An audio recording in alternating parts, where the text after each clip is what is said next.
göstərib. Bəxtiyar Vahabzadənin digər bir şeiri var. Şeir belədir. Deyir ki, mənim sol əlimdə yanıq yeri var. Bu mənə töhfədir körpəliyimdən. Odun olduğundan xəbərsiz vaxtlar əlimi manqalda yandırmışam mən. Mənə cız dedilər, ancaq qanmadım. Əlimi yandırıb tanıdım odu. Mənim həyat ilə ilk tanışlığım əlimi yandıran oddan başladı.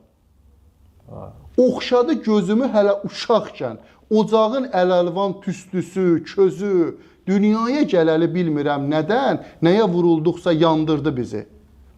Mən oddan qorxmadım yanana qədər, mən qorxu bilmədim qanana qədər. Elə ki yandım, odla oynamaqdan qorxdum, dayandım. Başlandı qorxu, başlandı ehtiyat, başlandı həyat. Gör, İnsan həyatın misraların içərisində necə yerləşdirir? Şairin böyüklüyü budur. Yəni, şair belə olmalıdır. Yəni, budur.